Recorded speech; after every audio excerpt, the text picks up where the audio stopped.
Hey everybody, we're in the garden today working on our fall garden peppers. So we have a few tips for you to incorporate into, look at Mojo, are you kidding me? Mojo fell over. So we have 3 tips for your peppers in your fall garden, and we will sprinkle in some other, basic fall garden goodness, things that pop in my mind as we're going through the pepper rescue and pepper transplant we're gonna do. Look at that little boy. That's Emoji Boji, and that's what he does. He'll just come out here and I have to ask him, hey Mo, are you dead? Mo. Nope, not dead. Okay, you can go lay down again. He's a sleepy boy. Okay. So welcome to Infusion Theory. We are working on an introductory video once I figure out what our is. So welcome. Thanks for joining us. This will be pilot episodes early in the channel. We're going to be playing around with different ways that we film. Again, it's Infusion Theory, so everything is a theory, and we want to test it out and report back to you guys what works, what doesn't, why, what we learned, what we would try next time, so you guys can try it out and tell us what works for you. So definitely subscribe. Ring the bell if you would like to see the updates. Most of our videos are going to be long-term updates. It's gardening, so it takes a few weeks, months for things to show the results of the experiment or whatever technique we're doing. Our life is the same way if we're infusing a concept into our everyday life practice. Those take a little while to come through, so definitely sign up for notifications. Please leave a comment so I can get to know you. That's the whole idea. I'd love to learn from you guys. Hear what's working, what's not working, and infuse all of y'all's goodness into our goodness. And together we'll have goodness. So that's the idea for Infusion Theory. Stay tuned for the introduction video. I'll reference it in all the other videos, just so everyone can orient themselves on what we're working on here. So let's get to it. I'm going to be pulling the peppers that didn't do well this spring. So tip not included in the 3 tips for fall peppers is keep an eye on your garden. I do come out here all spring, but I've been so infatuated. I'm going to try and get y'all a shot of, see that giant loveliness right there, that loofah and cucumber vines. So the cucumbers and loofah have done really well this year. So I got very much, there we go. Very much distracted with how well they were doing and keeping up with the pruning and all that, that I kind of ignored the peppers. They had a failure to thrive. They just sat there for weeks and weeks and did not put on any new growth. I should have pulled them months ago, but I didn't. So anyway, tip number 1 is keep an eye on your stuff and take action on whatever you see. It's one thing to see it and be like, oh, that looks bad. It's another to stop what you're doing. There's a butterfly flying around. Stop what you're doing and go address it, figure out what's going on, do the research. There's 2 butterflies, oh my gosh. Anyway, sorry guys. So, tips for the fall garden. I'm going to talk a little bit about them here, but definitely watch through to the end because we'll talk more about the tips and techniques to address each one of these, but I'll give y'all a preview for what we're going to get into. Tip number 1, of course, is watch them, but there's more specific things to watch for peppers. So for peppers, most peppers, especially hot peppers, they will tell you what's going on. They're very hardy, so you can abuse them and they will give you some feedback on what's working and what's not working. They will be quick to go yellow if they're overwatered. They prefer to dry out. They prefer a little of abuse, which is why we've had so much luck with them in the past. So anyway, they will tell you if they're overwatered. They'll start yellowing from the leaves from the bottom up. So look for yellowing leaves that just fall off in the bottom of the plant. They will also get franken leaves or the claw, which is where the leaves kind of shrivel up on the edges and get real wrinkly. And that happens when it's short on bone meal or some kind of a mineral deficiency, calcium, something like that. So bone meal will treat the curly leaf. This, you'll know it when it happens. It's very obvious. None of mine did it this year, so I don't have a picture to show you, but I'll try and find something because I just treat the heck out of my peppers with bone meal now. I suffered through this for years. I'd come out, they look healthy, they're watered, they're not droopy, but they're like... So anyway, infusion, do it all the time, all at once, infuse it, and then you can't take it out. So, I've figured that out, so now I don't suffer from that. Like I said, keep an eye on it, you can fix it. Yeah, trick number 1, keep an eye on it, fix it, figure out what's going on, and actually do something about it. There's a reason that's trick number 1, because that's for me, has been the hardest part. Observe, take action, follow through. So, tip number 2, and this is funny, this does layer onto tip number 1, and this is specific to peppers. Plant your peppers with bone meal, guys. It just saves you a lot of pain and suffering. The plants will actually do okay. They'll still put on peppers if they get the curly leaf, frankenleaf, whatever, mineral deficiency. They probably don't put on as many peppers, so it's important to plant them with bone meal so they have that to put the new growth on with. And then, my favorite trick. This is tip number 3, and I have yet to do this, so let me know if you do it, if you've done it, how it goes for you. I'm about to do it probably today. Well, I say that. All of the peppers, unfortunately, I had to pull, and I repotted them into pots, and they didn't, like I said, they did not take off, so I have nothing to cut down. But in years past, I've had big bushy peppers that I could have topped about 1/3 to 2/3 of the way down. And then that would encourage the plant to put on all that new growth from all those, that healthy root system below that had grown up over the fall, would have put on all the fall peppers. And they've recommended to do that to the eggplants, so if y'all are watching the eggplants, oh, there's a hummingbird! It likes to sit on this vitex right here and take a break on those thin leaves. I'm gonna see if I can get y'all a shot.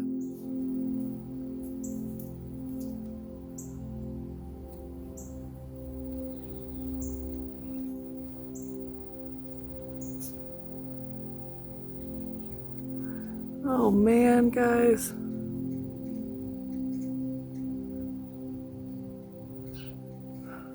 So invariably, sorry for the intermission, but every time I come out here, I'll have some amazing and wonderful wildlife interaction, and it gets better and better the more plants we get in the garden, the less grass we have, the more habitat we have. So I really enjoy that. Hopefully the little hummingbird visit will come through in this intro, because I love it.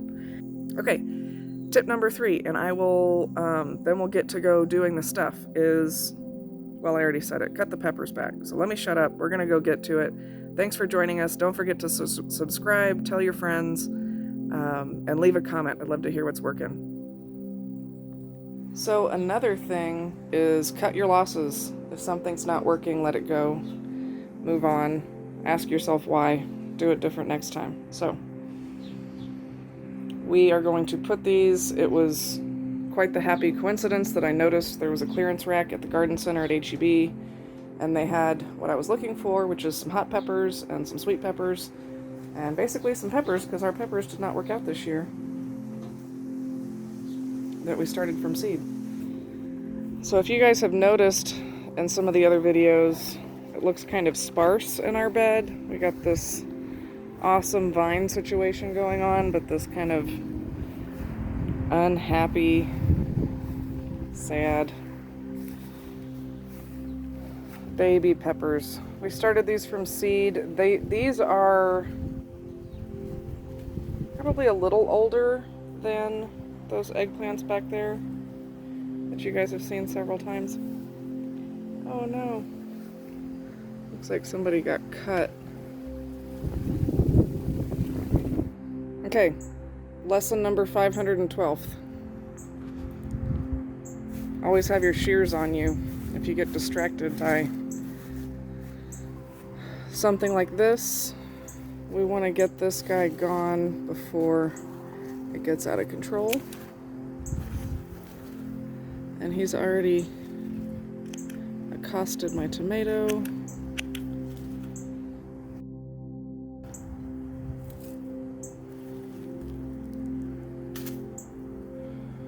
sadness. So like I was saying before I so rudely interrupted myself, sorry, I was looking at the basil here. Apparently I'm easily distracted. You always want to pinch off these flowers. And short of distracting yourself all the time, I also find it's best to do things when you notice them and then they're done. So, pinch the flowers off, talk about the peppers. These guys have had a failure to thrive. They've been here just as long as everything else, if not longer. So I'm going to say it's probably their time. What makes it hard is when they start to do this, they'll tease you with flowers and buds that make you think they want to do something, when really they don't want to do anything. They're just kind of sad and make me sad. Basil's doing great. That's what a happy plant looks like. Probably use some bone meal, get some curling, but these guys, no. You should be much bigger than a basil. You guys get a veto. So I will go ahead and plug in the $2 peppers that HEB had on clearance, and we will get some productive peppers quick, fast, and in a hurry. And I can look out here and be happy again and know that my limited tiny little bed is being used to its full potential.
Uh-uh.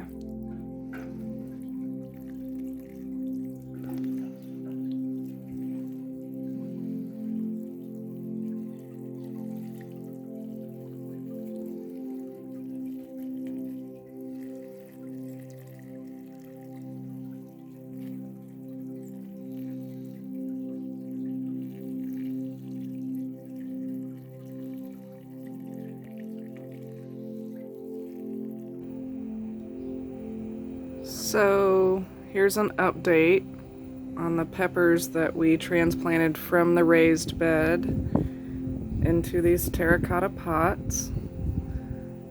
I will probably repot them one more time for the fall into larger containers, but I wanted to let them get happy again.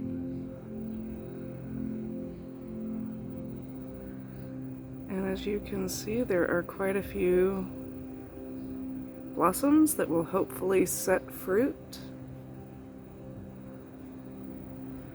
on these guys.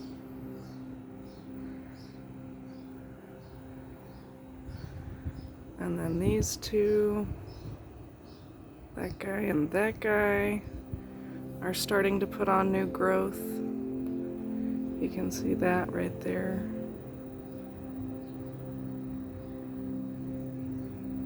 So it is working. And these are in this glazed pot, so they stay a little more moist, which is fine. I water them a little less. And these guys are putting on a little new growth as well, right here.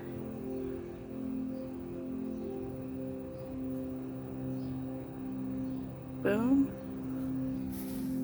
Is where we transplanted. Holy Lord. Get off.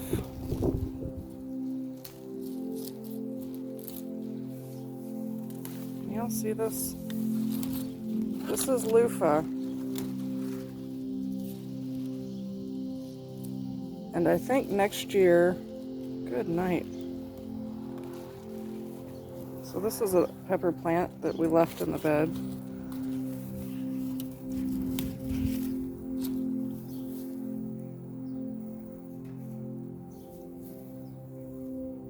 It's doing okay, except for it doesn't have any blooms.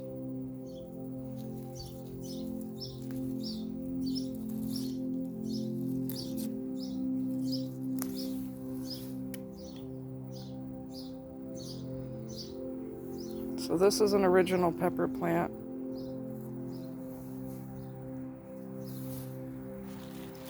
Stupid loofah.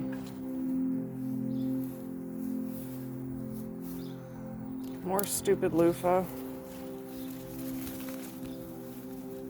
Oh, there's an actual loofah! Oh my gosh, okay, maybe it's not so stupid. This is our first one to actually set fruit because it's been too hot. Oh my gosh, that's so exciting. Forget everything I said about you. You are amazing and wonderful. Tell me that's not the most beautiful thing you've ever seen. With some tomato vines coming right through it. Setting tomatoes. Pretty incredible.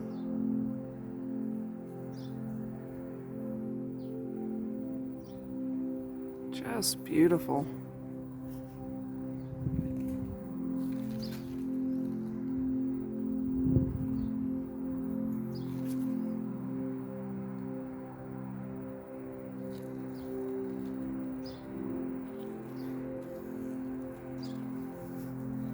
And I am not a fan of all these suckers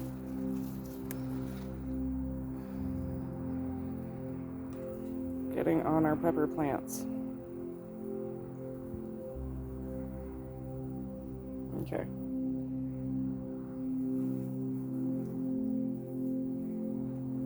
And here is some nice fresh green growth and some buds.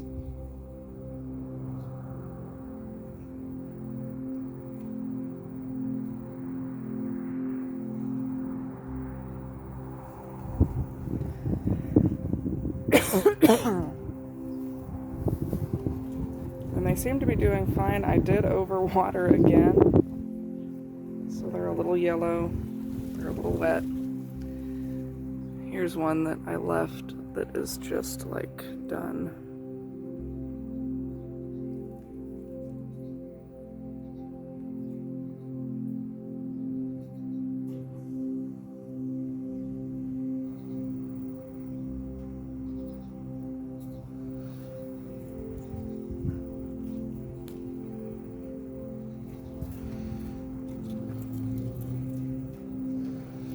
And we've got some nice fruiting going on here. This is an original one. This is one we started from seed. You see all those buds?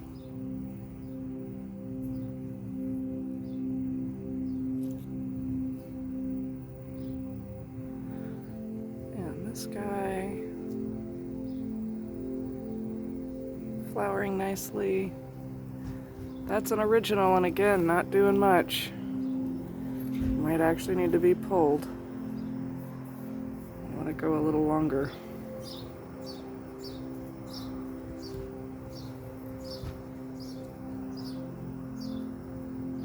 And this guy is starting to set some buds. So they all seem to have established very nicely and should set a lot of fruit for our fall harvest.